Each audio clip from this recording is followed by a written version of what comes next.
माता की, सरफरोशी की तमन्ना, सरफरोशी की तमन्ना, देखना है जोर कितना, भारत माता की, भारत माता की। तो आज जैसे आप जान रहे हैं कि चौरी चौरा कांड का महोत्सव मनाया जा रहा है, तो आज हम लोग इसके बारे में जान लेते हैं। अभी आरती मैम ने आप लोगों को बताया कि चौरी चौरा कांड क्यों हुआ था, ठीक है, और उसके क्या परिणाम रहे थे। तो उसी परिणाम में मैं थोड़ा सा चेंज करना चाह रहा हूँ कि जो चौरी चौरा कांड हुआ था, ये महात्मा गांधी जी के द्वारा आंदोलन जो चलाया जा रहा था, दो आंदोलन चलाया जा रहा था।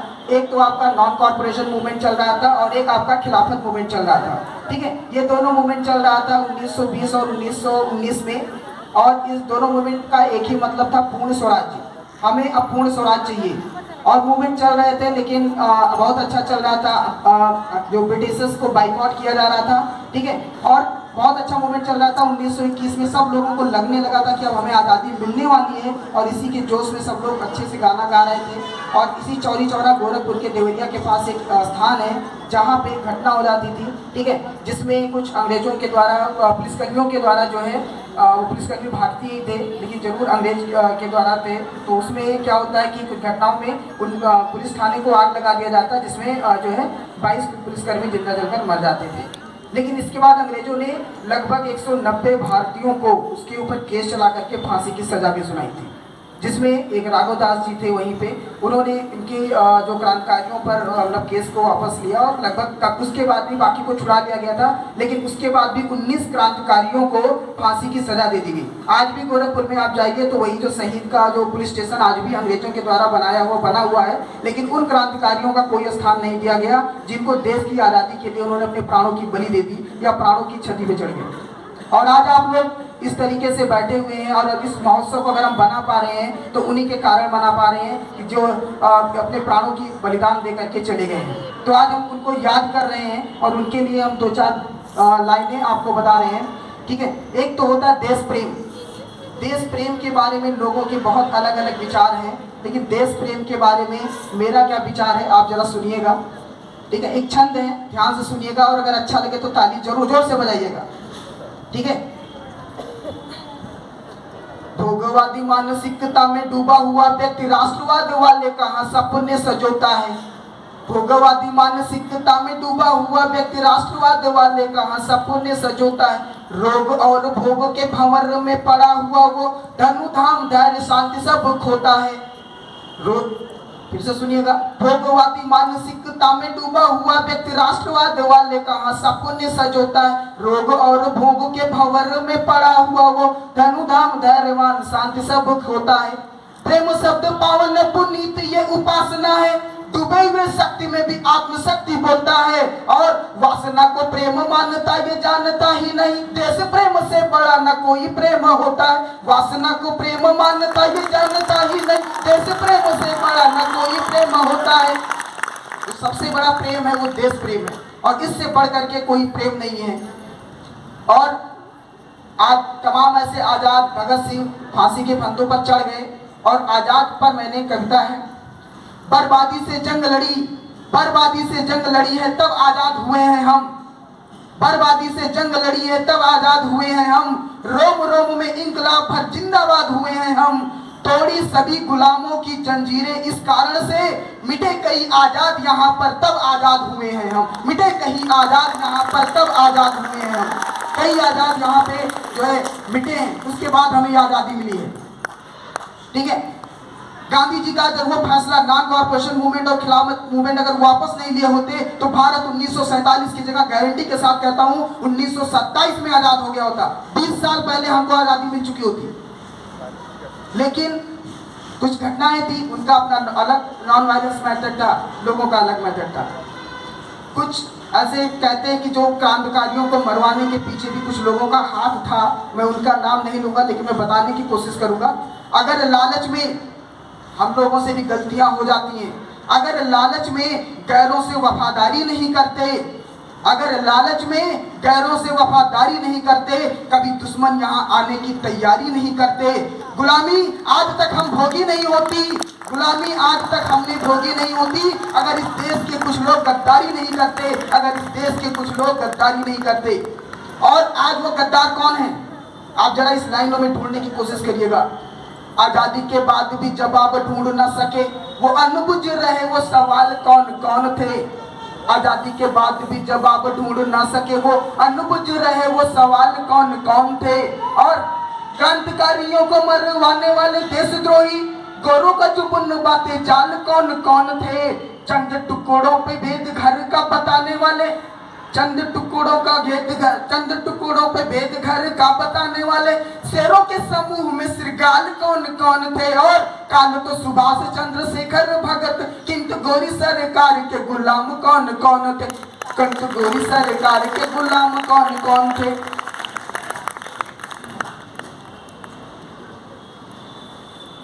और एक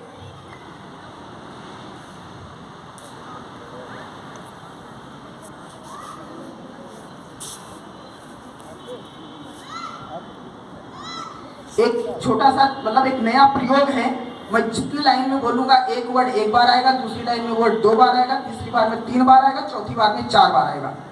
एक हिंदी साहित्य का एक नया प्रयोग है, आप सुनिएगा, ठीक है। जीवन में प्यार करो तो इतना करो कि होठ चुप अखियों का पानी बोलने लगे। निकलो समाज की भलाई के निमित्त ऐसे सच में बुराई पानी पानी बोलने लगे। जीवन में प्यार करो तो इतना करो कि ओट चुप अखियों का पानी बोलने लगे। निकलो समाज की भलाई के निमित्त ऐसे सच में बुराई पानी पानी बोलने लगे। परिश्रम में बहे पसीना इतना बहे कि देखने को पानी पानी पानी बोलने लगे। और युद्ध लड़ना पड़े तो यूं लड़ो कि दुश्मन भी होके पानी पानी पानी बोलने लगे। ठीक, तो अगर समझ में आई होगी तो अच्छी बात है। और एक लास्ट है, ज्यादा समय नहीं लूंगा, 5 मिनट का और समय लूंगा मैं आप लोगों का। आज जो है भगत सिंह के ऊपर ही कविता है कि उनको फांसी दे दी गई थी, ठीक है। आज अगर वो भगत सिंह जिंदा होते और हम लोगों के बीच में, या आप सोचिए आज भगत सिंह आपके सपने में आए और आपसे वो कुछ सवाल करें, तो वो सवाल क्या सही था या गलत था, आप इस कविता के बारे में सोचिएगा। भावों को तोल रहा हूँ मैं, अंतर मन खोल रहा हूँ मैं। भगत सिंह कह रहे हैं, भावों को तोल रहा हूँ मैं, अंतर मन खोल रहा हूँ मैं। गांधी जी से ना कह पाया पर तुमसे बोल रहा हूँ मैं। गोरों की हिंसा का जो हिंसक प्रतिपाद नहीं होता, सिर्फ अहिंसा के बल पर भारत आजाद नहीं होता। सिर्फ अहिंसा के बल पर भारत आजाद नहीं होता। कितने लोग मानते हैं कि आजादी आपको अहिंसा के बल पर मिली है या हिंसा के बल पर मिली है? तो क्योंकि दोनों का मत है, लेकिन केवल एक को सही ठहराया जाए ये गलत है। तो भगत सिंह का कहना था, सिर्फ अहिंसा के बल पर भारत आजाद नहीं होता। हिंसक अहिंसा के निवेदनों को माना कब, किंतु हिंसक अहिंसा के निवेदनों को माना कब, साथ हमको भी अहिंसा का छोड़ना पड़ा। किंतु न था अहिंसावादियों के विरोधी हम, मजबूरी थी जो धाराओं को मोड़ना पड़ा। लगता था आजादी की भीख मांग रहे हम, गोरी सरकार का ये भ्रम तोड़ना पड़ा। और कान खोल सके गोरों के धमाके, इसीलिए हमको असेंबली में बम फोड़ना पड़ा। कान खोल सके गोरों के धमाके, इसीलिए हमको असेंबली में बम फोड़ना पड़ा। वंदे मातरम वाला जो सिंहों का नाद नहीं होता, सिर्फ अहिंसा के बल पर भारत आजाद नहीं होता। जी आप कहते हैं गांधी बाबा जी ने कमाल किया, बिना हिंसा बिना ढाल बिना खड़ग पाई है। और पूछता हूँ मैं, अहिंसा का समर्थन है या क्रांतिकारियों की जड़ से विदाई है? कितने ही क्रांतिकारियों ने प्राण दान किए, तब कहीं जाके आजादी घर आई है। प्रेम से अहिंसा से या भीख में मिली नहीं है, लहू दे के स्वतंत्रता की कीमतें चुकाई है। लहू दे के स्वतंत्रता की कीमतें चुकाई है। भगत सिंह कहते, साथ न देते चुप रहते मन में अवसाद नहीं होता, सिर्फ अहिंसा के बल पर भारत आजाद नहीं होता, सिर्फ अहिंसा के बल पर भारत आजाद नहीं होता। तो ये भगत सिंह जो है हम लोगों से कह रहे थे कि आप जो है हमें आजादी कैसे मिली। और एक लुटाकर जान खुद इंसानियत की जान हो जाना, लुटाकर जान खुद इंसानियत की जान हो जाना, समर्पित यूं वतन की एक दिन पहचान हो जाना, किसी मजहब से ऊपर उठ जियो तो ऐसे कि तुम्हारे नाम का मतलब हो हिंदुस्तान हो जाना, तुम्हारे नाम का मतलब हो हिंदुस्तान हो जाना। एक लास्ट है, बस समय नहीं, आपका भी समय खत्म हो रहा है।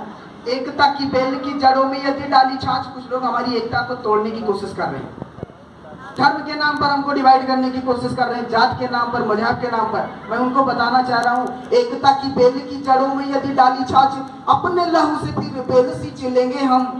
एकता की बेल की जड़ों में यदि डाली छाछ, अपने लहू से फिर बेल सी चिलेंगे हम।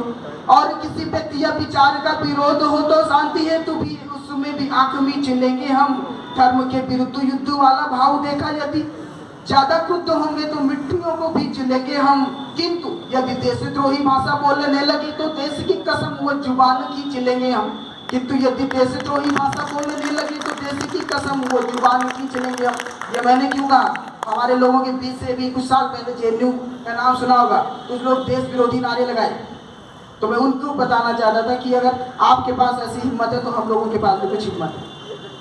चलिए एक बार फिर से समापन करते हैं, भारत माता की। तो आवाज में दम नहीं है। भारत माता की, भारत माता की, भारत माता की। इंकलाब, इंकलाब, इंकलाब। भारत माता की। वंदे, वंदे, वंदे। भारत माता की, भारत माता की।